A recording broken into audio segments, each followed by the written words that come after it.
Hello students, next topic हमारा है polymerase chain reaction PCR. ये हमारा नेक्स्ट टॉपिक है। ये देखिए, सबसे पहले ये फोटोग्राफ को देखिए, ये कैरी म्यूलिस की फोटो है।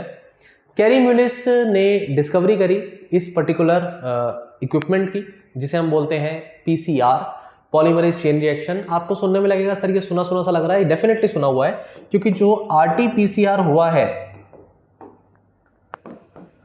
कोरोना के टाइम पर और आज भी हो रहा है, ये आरटीपीसीआर वही पीसीआर है। तो आपको आरटी का मतलब मैं इस टॉपिक के एंड में जरूर बताऊंगा, डोंट वरी। लेकिन ये पीसीआर जो है, ये पीसीआर यही पर्टिकुलर इक्विपमेंट है, इंस्ट्रूमेंट है, जिससे ये सारे के सारे टेस्ट लोगों के कराए गए। और इसको डिस्कवरी किसने करी थी? ये करी थी जो इसका पर्टिकुलर इन्वेंशन था, मैं बोलूंगा तो कैरी म्यूलिस ने इसका इन्वेंशन किया था। उन्होंने ही इस इक्विपमेंट को बनाया था। और हमारे सिलेबस का भी पार्ट है, हमें अच्छे से समझना है कि पीसीआर, पॉलीमरेज चेन रिएक्शन में एग्जैक्टली होता क्या है। स्टूडेंट, सबसे पहले तो ये बात समझो कि ये जो पूरा का पूरा इक्विपमेंट है, इन शॉर्ट एक लाइन में इसकी मैं डेफिनेशन ऐसे बताऊं आपको, जो आपको एग्जाम में नहीं लिखनी लेकिन समझने के पॉइंट ऑफ व्यू से है, वो है डीएनए को कॉपी करने की मशीन है ये, बस और कुछ नहीं है।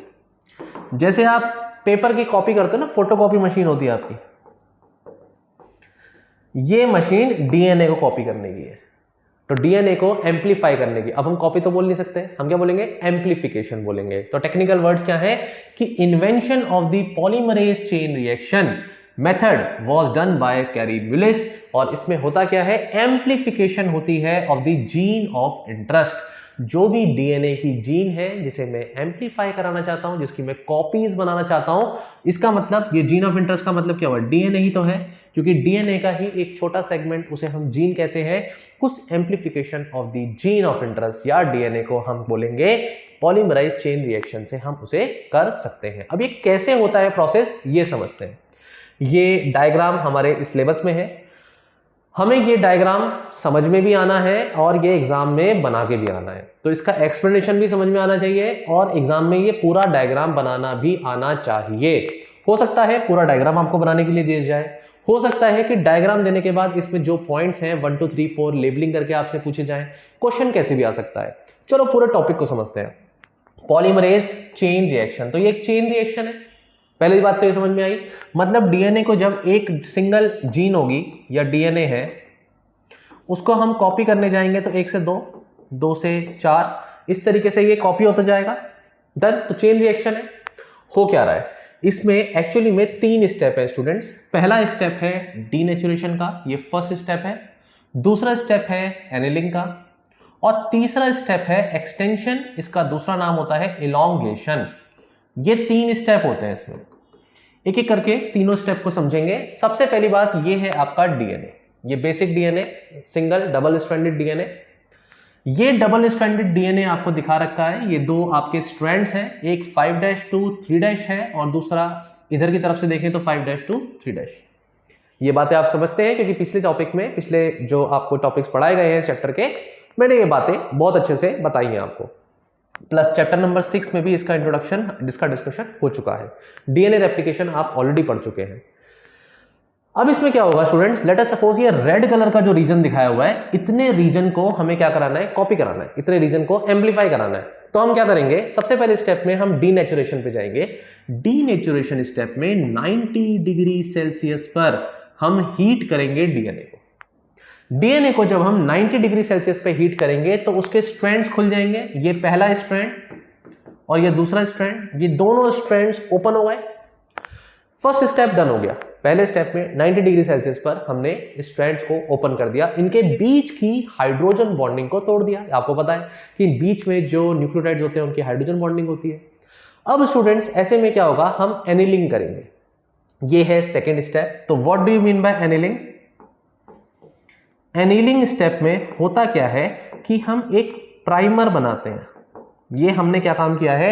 ये प्राइमर हमने लेबोरेटरी में बनाया है, लैब में हमने प्राइमर बनाया है। ये प्राइमर हम आर्टिफिशियली क्रिएट करते हैं और बहुत सी कंपनीज क्या काम करती हैं? ये प्राइमर बनाती भी हैं। तो जैसे आप लेबोरेटरी में काम करेंगे, स्पेसिफिक प्राइमर आपको चाहिए, आप ऑर्डर कर देंगे, कंपनी आपको डिस्प्ले दे देगी, मतलब उसको आपको ऑर्डर को फुलफिल कर देगी। तो ये प्राइमर होते क्या है सर? ये प्राइमर तो अलग से लैब में बनाए जाते हैं। प्राइमर होते हैं short sequences, these are short sequences DNA की। डीएनए भी ना बोल करके हम इसको न्यूक्लियोटाइड्स बोलते हैं, न्यूक्लियोटाइड्स की शॉर्ट सीक्वेंसेस है। न्यूक्लियोटाइड्स आप वर्ड को समझते हैं कि भाई जो एक बेसिक यूनिट है डीएनए की वो न्यूक्लियोटाइड होती है, इसमें शुगर होता है, फॉस्फेट होती है, नाइट्रोजनस बेस होता है। इस तरीके की शॉर्ट जो सीक्वेंस होती है वो स्पेसिफिक सीक्वेंस को हम क्या करेंगे, इसमें एक टेम्परेचर होगा जो सेट करेंगे, जनरली वो टेम्परेचर 50-60 का होता है। उस टेम्परेचर पर ये शॉर्ट सीक्वेंस जाकर के अटैच कर जाएगी उस पर्टिकुलर सीक्वेंस पे जो इससे कॉम्प्लीमेंट्री है। एग्जाम्पल ये है कि अगर ये मान लीजिए डीएनए है बड़ा 5' to 3', उसका दूसरा स्ट्रैंड ये रहा 3' to 5', ये डीएनए की सीक्वेंस है। डीनेचुरेशन करने के बाद आपने इसको क्या कर दिया है, ओपन कर दिया है, राइट। अब ऐसे में क्या होगा स्टूडेंट्स, जब हम एनीलिंग बोल रहे हैं तो इसका मतलब कोई शॉर्ट सीक्वेंस यहां पर आकर अटैच कर गए और कोई शॉर्ट सीक्वेंस यहां पर आकर अटैच कर गए, और वो आपस में क्या है, कॉम्प्लीमेंट्री है। कॉम्प्लीमेंट्री का मतलब क्या है भाई, अगर यहां पर A-G-T-A है तो यहां पर क्या हो जाएगा भाई, A के बाद T आएगा, G के बाद C आएगा, T के साथ A आएगा और A के साथ T आ जाएगा। ये शॉर्ट सीक्वेंस होगी। ये 3' to 5' उधर है तो ये 5' to 3' होगी। इधर इसी तरीके से ये 5' to 3' सीक्वेंस होगी, और ये मान लीजिए C-G-A-T है तो यहां पर क्या आ जाएगा, G-C-T-A। इस तरीके से कॉम्प्लीमेंट्री सीक्वेंस पर ये स्ट्रैंड्स प्राइमर्स के अटैच कर जाएंगे। अब हमारा सेकंड स्टेप पूरा हो चुका है जिसे हम क्या बोल रहे हैं, एनीलिंग। ये स्टेप डन हो गया, प्राइमर्स जाकर अटैच कर चुके हैं और प्राइमर्स स्पेसिफिकली लैब में डिजाइन करे गए थे। तीसरे स्टेप में क्या होगा स्टूडेंट्स, तीसरे स्टेप को हम बोलेंगे एक्सटेंशन स्टेप या इलोंगेशन स्टेप। एक्सटेंशन इलोंगेशन बिल्कुल वैसे ही है जैसे डीएनए पॉलीमरेज रेप्लिकेशन में एक जगह लगता है और चलता चला जाता है, बस उसकी वर्किंग किस पोजीशन पे होगी, 5' to 3' डायरेक्शन में होगी, खत्म। तो 5' to 3' डायरेक्शन कौन सी है, ये वाली है। इस वाले के लिए 5' to 3' ये वाली है। तो डीएनए पॉलीमरेज आकर के लगेगा और इस पूरी सीक्वेंस को बना देगा। सर इस पूरी सीक्वेंस को कैसे बना देगा, ऐसे बना देगा क्योंकि जो न्यूक्लियोटाइड्स हैं वो आप प्रोवाइड करोगे। तो इस पूरे सेटअप को करने के लिए क्या क्या चीजें रिक्वायर्ड है, हम एक ट्यूब लेते हैं, इस ट्यूब में हम सॉल्यूशन लेते हैं, जनरली वो सॉल्यूशन वाटर का होता है। अब कौन कौन सी चीजें हैं जो हमें चाहिए, सबसे पहले तो डीएनए जिसे हमें एम्प्लीफाई कराना है उसे लेंगे, फर्स्ट चीज। सेकंड चीज, इस एपेंडॉफ के अंदर आप क्या लेंगे, इसके अंदर आप लेंगे जो भी पर्टिकुलर न्यूक्लियोटाइड्स हैं, अलग अलग न्यूक्लियोटाइड्स आप लोगे, ये ब्रिक्स की तरह काम करेंगे क्योंकि भाई मल्टीप्लिकेशन करानी है तो ब्रिक्स तो चाहिए। इसमें थाइमिन भी होगा, साइटोसिन भी होगा, ग्वानिन भी होगा, ये न्यूक्लियोटाइड्स होंगे, डन। तीसरा हम क्या लेंगे इसमें, तीसरा इसमें हम लेंगे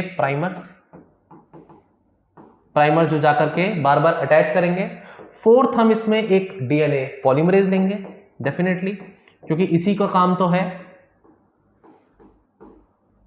पॉलीमरेज एंजाइम है तो ASE लग गया।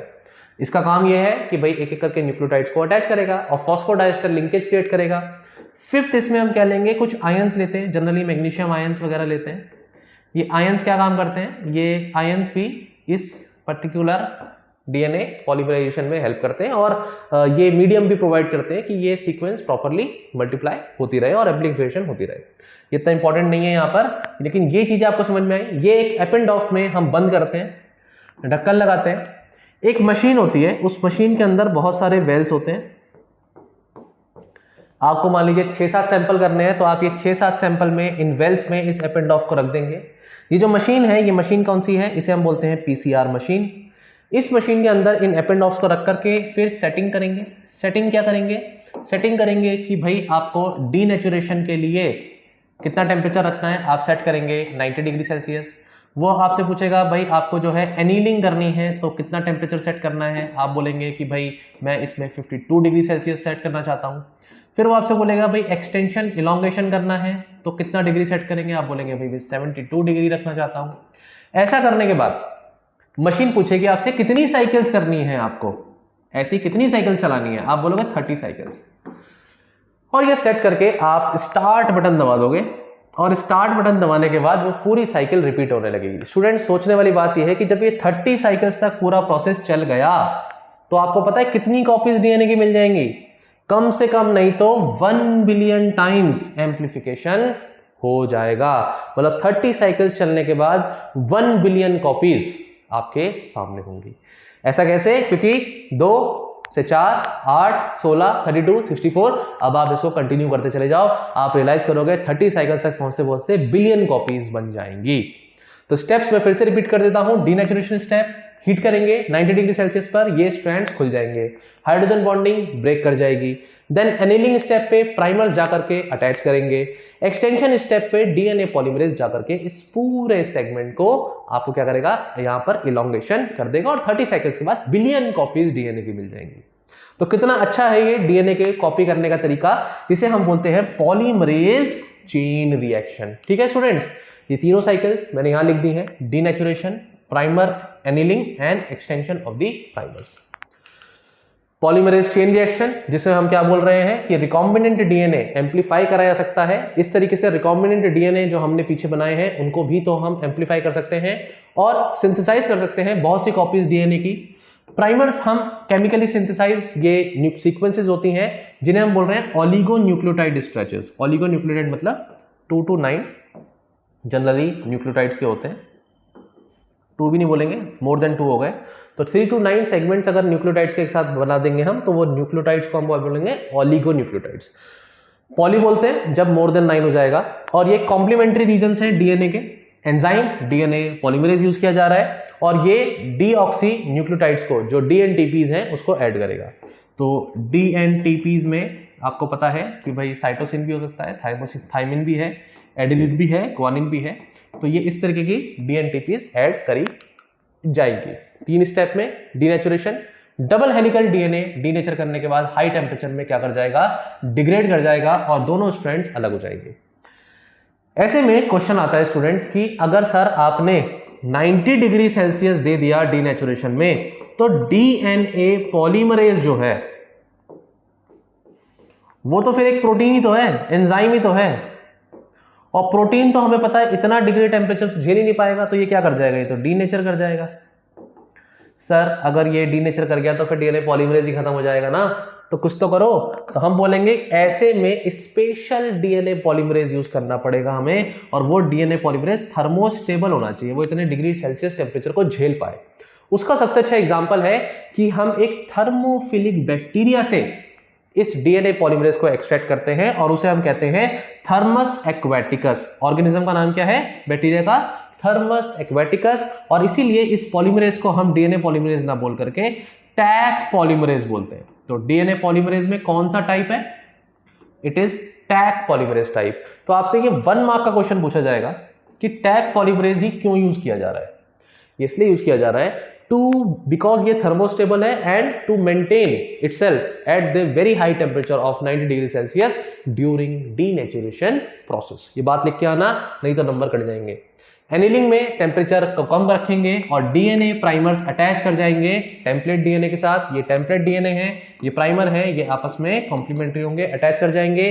एक्सटेंशन में डीएनए का रेप्लिकेशन होगा इन विट्रो मतलब लैब के अंदर, और इस साइकिल को रिपीट करेंगे कम से कम नहीं तो 30 बार कि बिलियन कॉपीज तक आपको डीएनए की मिल जाएगी। सिंपल है स्टेप्स।